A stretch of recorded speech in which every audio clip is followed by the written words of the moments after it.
Hello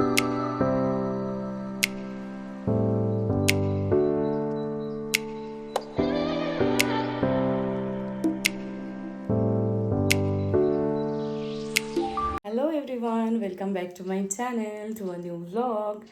sorry, আমি এইদিকে তাকাচ্ছিলাম বোধহয়। যাই হোক, তো একটা খুব ইন্টারেস্টিং ব্লগ শুরু করতে চলেছি। থাম্বনেল দেখে তো বুঝে গেছোই। আর না কোথাও খেতে যাচ্ছি, না কোথাও ঘুরতে যাচ্ছি, যাচ্ছি মালদার আম রিসিভ করতে। তো তোমাদেরকে বোধহয় আগে লাইভে বলেছিলাম, যারা দেখোনি তাদের জন্য বলছি। হঠাৎ করে আমার লাইভে একজন কমেন্ট করে যে সে মালদায় থাকে, পরে আমাকে ইনস্টায় ডিএম করে, কথা বলে আমার সাথে যে মালদার আম পাকলে তোমাকে পাঠাবো। ওই 1 মাস আগেকার ঘটনা।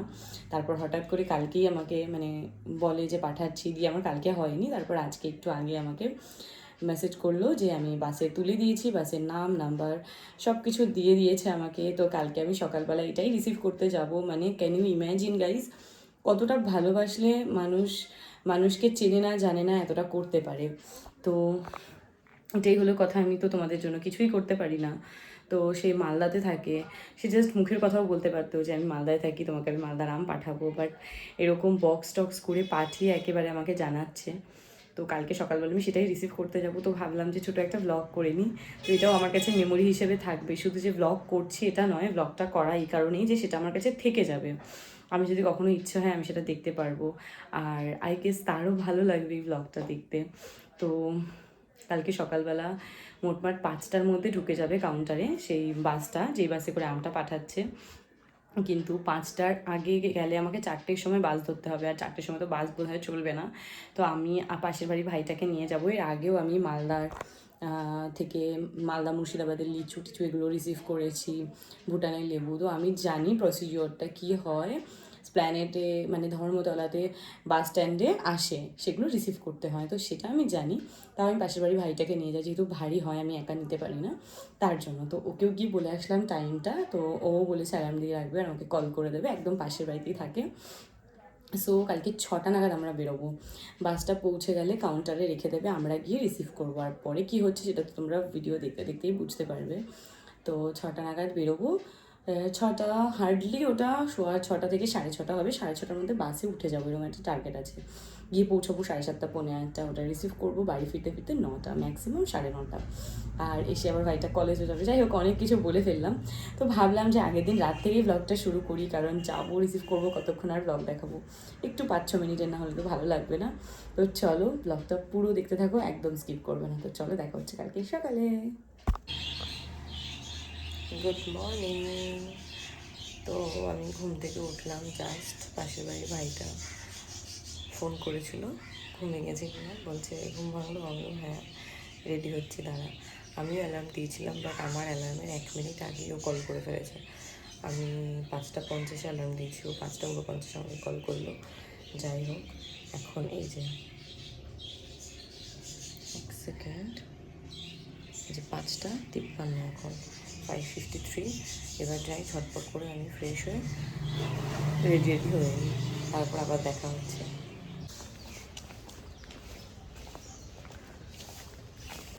কল করেছিস?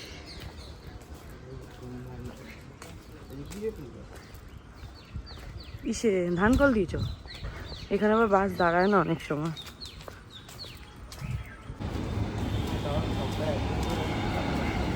করিস? ও বাবা, আমি তো নিম পাতা পালাবো, আমি নিম পাতা শুনবো। এখনো দোকানও বন্ধ দেয় ওই পারে, কিন্তু বাস চলতে শুরু করে দিয়েছে।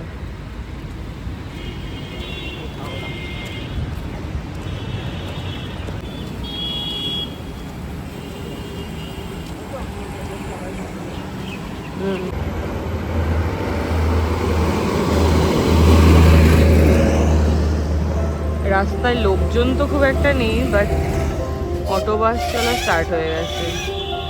দোকানপাট এখনো বন্ধ।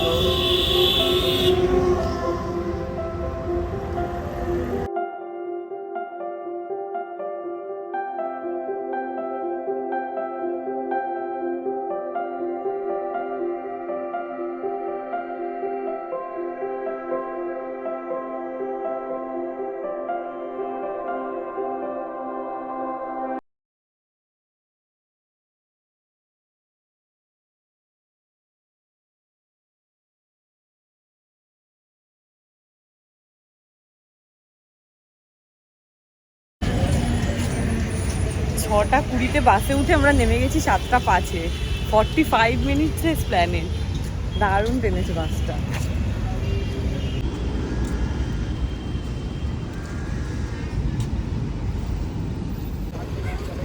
এখন কাউন্টার নাম্বার খোঁজা হচ্ছে 39। আমরা এর আগেও যদিও এসছি, তাই অতটা অসুবিধা হবে না। কি রাহুল? হ্যাঁ ভুলে গেছি, বাট ঠিক আছে। পেয়েছিস? কি অবস্থা, কিভাবে ঘেমেছি। ফাইনালি আবার বাসে উঠে গেছি, ফাঁকা বাস।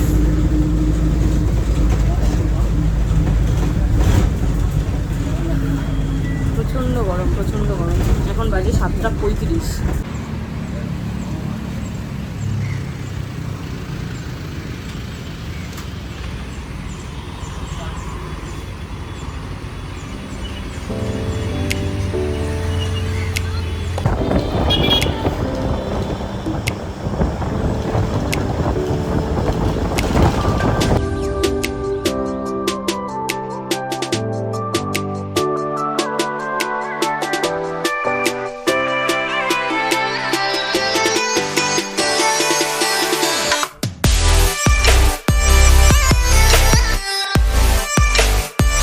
বাড়িতে চলে এসেছি। এবার তোমাদের বক্সটা ভালো মতন দেখিয়ে দিই। তো এখানে যেহেতু যে আমায় পাঠিয়েছে সেই দাদার ফোন নাম্বার আর আমার নাম্বার ছিল, তো ওটা আমি কেটে দিয়েছি। তো মালদা থেকে এসছে সেটা লিখে দিয়েছে। এই দিকে লিখেছে কিপ স্মাইলিং বলে এরকম একটা ইমোজি দিয়েছে, আমার খুবই ভালো লেগেছে সেটা, অ্যান্ড বি কাইন্ড। তো উপরে এই লেখাগুলো, এই জেস্টারটা আমার ভীষণই ভালো লেগেছে। তো এই হলো বক্সটা। এখানে টোটাল 10 কেজি আম ছিল। তো এবার আমি আমটা আর কি প্যাকেট থেকে খুলবো। আর এই দিন ছিল পূর্ণিমা, মানে আজকে আমি ভ্লগটা আপলোড করব। আর আজই এনেছি আমি আমটা, গতকাল পাঠিয়েছিল বাসে, তো আজই রিসিভ করেছি। আজ সকালেই বাসটা ধর্মতলায় আসে। তো পূর্ণিমা বলে মাকে তো এরকম বলেই গেছিলাম যে এরকম যাচ্ছি আনতে। তো মা পুজো দিয়ে ওয়েট করছিল যে আমি আনলে সবার আগে ঠাকুরকে একটা পাকা আম এখান থেকে ধুয়ে মা দেবে। তো তার জন্য সেটা আমি জানতাম না, আসার পর দেখছি মা ওয়েট করছে। পুজো দেওয়া হয়ে গেছে, বাট ওই আমটা দেওয়ার জন্য মা অপেক্ষা করছিল। তো চলো এবার আমিও খুলবো। খোলার জন্য আমি ভীষণই এক্সাইটেড ছিলাম, দেখার জন্য ভেতরের আমগুলো। আর আমি প্রচণ্ড আম পাগল, যারা তোমরা আমার ভিডিও দেখো তারা হয়তো জেনে থাকবে।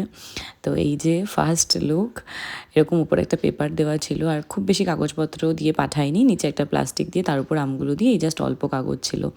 তাতেও কিন্তু আমগুলো অ্যাজ ইট ইজ খুবই ভালো ছিল। দু একটা একটু পাকার কারণে নরম হয়ে গেছিলো, বাট সবকটা আমি মোটামুটি ভালোই ছিল। আর সব থেকে ভালো এটাই যে সবকটা পাকা আম পাঠায়নি, কিছু কাঁচা আম পাঠিয়ে দিয়েছে। কাঁচা বলতে 2 দিন রাখলে পেকে যাবে এরকম আম, কারণ এত যদি পাকা আম পাঠিয়ে দিত তো নষ্ট হতো ডেফিনেটলি। তো এটা খুবই ভালো। আর দেখছো কত বড় বড় আমগুলো, আর এগুলো সবই হিমসাগর ছিল, বোধহয় হিমসাগর, আমার তো তাই মনে হলো। আর সাইজগুলো দেখো, এক একটা আমে মানে 4টে কি 5টা আমি 1 কিলো হয়ে যাবে। এই যে দেখো আমগুলো তোমাদের সামনে থেকেও একবার দেখিয়ে দিলাম, এই যে কত বড় বড়। আর জানো তো এটা শুধু আম নয়, এটা আমার কাছে ভালোবাসা। চেনে না জানে না, শুধুমাত্র ভিডিওতে ছোট একটা স্ক্রিনে দেখে মানুষ মানুষের জন্য এতটা করতে পারে, ভালোবাসতে পারে, এই জেস্টারটা আমার খুব ভালো লেগেছে। তো আমগুলো এখানে আমি সাজিয়ে নিয়েছি। যে ভাইটা আমার সাথে গেছিলো তাকে দেবো, আরও 2-1জনকে দেবো। তো আমি আমার জন্য অল্প করেই রাখবো, বাট সবাইকে দেবো। মালদার আম আমি একা খাবো না, সবাইকে দিয়ে খাবার, সবাইকে দিয়ে খেতেই আমার বেশি মজা লাগে। তো এই যে আমগুলো, এগুলো 2 দিন রাখলেই পেকে যাবে, যে সবুজ আমগুলো রয়েছে। আর পাকাগুলো ততদিনে শেষ হয়ে যাবে, সবাইকে দেওয়ার পর আরও 4-5টা থাকবে পাকা আম। আজকের মতন ব্লগটা এটুকুই। কেমন লাগলো অবশ্যই কমেন্টে জানিও। আর অভিদা, তুমি যদি ব্লগটা দেখো তাহলে তুমিও একটুখানি কমেন্ট করে দিও। আর থ্যাংক ইউ সো মাচ তোমাকে। তো আজকের মতো এটুকুই, ব্লগটাকে এখানে এন্ড করছি। আবার দেখা হবে অন্য কোনো ভিডিওতে। So by.